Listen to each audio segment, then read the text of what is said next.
Hello बच्चों, आज हम पढ़ रहे हैं इम्पीडेंस ट्रायंगल। हमने आरएलसी सीरीज सर्किट पढ़ लिया है। उसमें हमारे पास एक फेज़र डायग्राम बना था, उसी में से हमने एक ट्रायंगल वाला पार्ट यहाँ पर ले लिया जिसका बेस रेजिस्टेंस को शो कर रहा है, जिससे परपेंडिकुलर एक्सल माइनस एक्सी है। तो ये जो डायगोनल है वो किसको रिप्रेजेंट करेगा? Impedance of the RLC series circuit. ये हमारा है फेज एंगल 5। तो इस ट्रायंगल को हम क्या कहते हैं? Impedance triangle. Now next topic is resonance. Resonance की जो घटना है वो हम कौन से सिस्टम्स में देखते हैं? Which have a tendency to oscillate at a particular frequency. कोई भी ऑसिलेटरी सिस्टम है जो टू एंड फ्रो मोशन में आ सकता है, वहाँ पर हम रेजोनेंस को ऑब्जर्व कर सकते हैं। तो सिस्टम की एक नेचुरल फ्रिक्वेंसी होती है जिस फ्रिक्वेंसी के साथ वो अपने आप ऑसिलेट कर सकता है।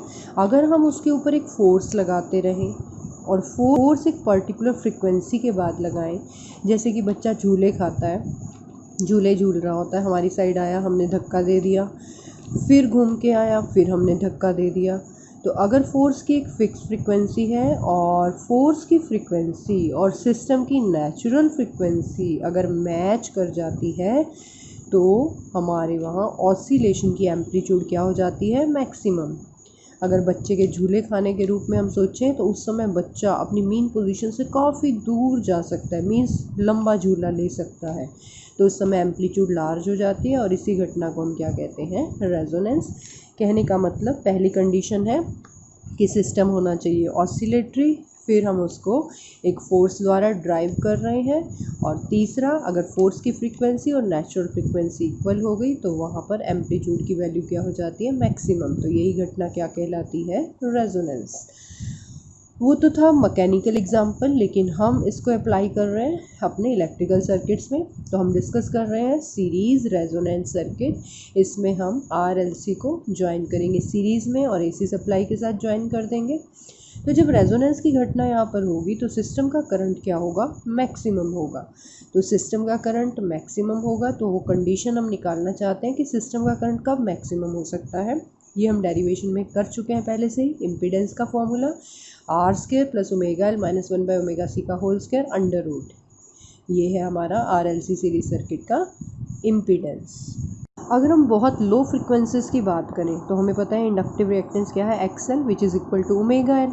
ओमेगा एल को खोलें तो 2 पाई न्यू × एल। अगर फ्रिक्वेंसी कम होगी तो एक्सएल की वैल्यू कम रहेगी, लेकिन एक्सी में ओमेगा नीचे आ रहा है, तो लो फ्रिक्वेंसीज के लिए एक्सी की वैल्यू क्या रहेगी? हाई रहेगी।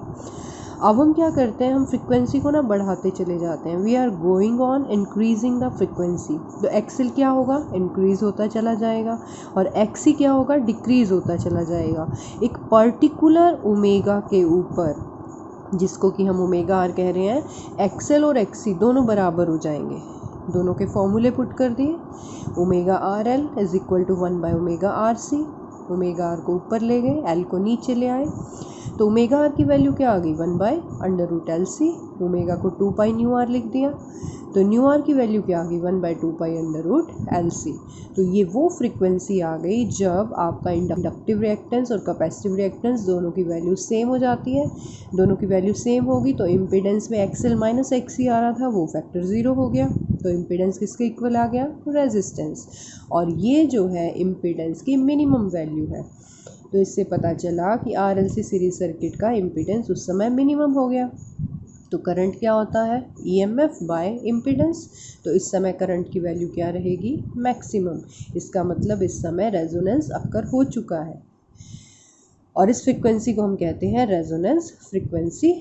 तो ये पहचान हो गई हमें कि इम्पीडेंस मिनिमम है, करंट मैक्सिमम है, और वो फ्रिक्वेंसी रेजोनेंस फ्रिक्वेंसी कहलाएगी। ये इसका फॉर्मूला है।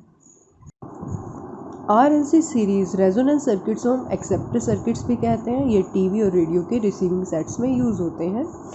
अगर हम ओमेगा और मैक्सिमम करंट के बीच में ग्राफ प्लॉट करें तो इस टाइप का हमें ग्राफ मिलता है, पीक मिलती है। अगर रेजिस्टेंस की वैल्यू कम होगी तो हमें शार्प कर्व मिलेगी। अगर हम यहाँ पर रेजिस्टेंस की वैल्यू को बढ़ा देते हैं फिर हमें ब्रॉड कर्व मिलेगी, वहाँ पर शार्प मैक्सिमम नहीं मिलेगा।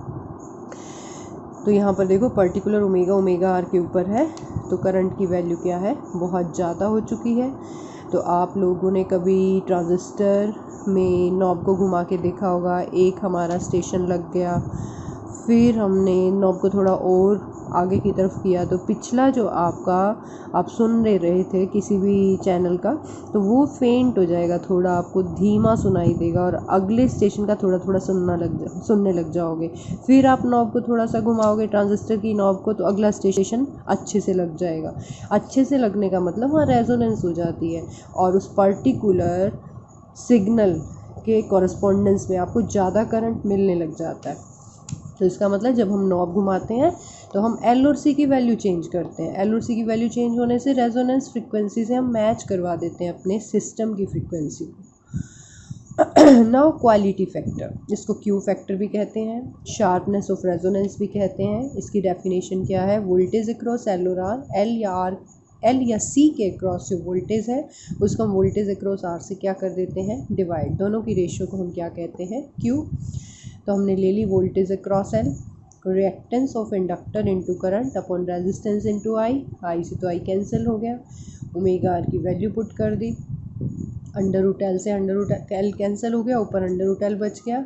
तो क्वालिटी फैक्टर की वैल्यू क्या आ गई? 1/r under root L by C. अगर हमारे सिस्टम में एल और सी की वैल्यू फिक्स है तो क्वालिटी फैक्टर किसके इन्वर्सली प्रोपोर्शनल है? आर के। अगर रेजिस्टेंस ज़्यादा है तो क्वालिटी फैक्टर कम होगा, अगर रेजिस्टेंस कम है तो क्वालिटी फैक्टर क्या होगा? ज़्यादा होगा। तो ये हमने यहाँ पर ग्राफ में एक साइड पे लिखा भी हुआ था, Q is inversely proportional to R. यहाँ देख सकते हो आप कि यहाँ आर ज़्यादा है, हमारा करंट कम है सर्किट का, तो क्वालिटी कम है। मीन्स जो सिग्नल हम रिसीव कर रहे हैं ट्रांजिस्टर से या टीवी से वो फेंट है, धुंधला है, वो ज़्यादा अच्छा सिग्नल नहीं है। और जब हम आर की वैल्यू को डिक्रीज़ कर देते हैं तो वो कर्व शार्प हो जाती है, मीन्स रेजिस्टेंस कम होने से करंट की वैल्यू बढ़ गई, तो वो सिग्नल आप अच्छे से सुन सकते हो, वो ज़्यादा अच्छी क्वालिटी का सिग्नल होगा।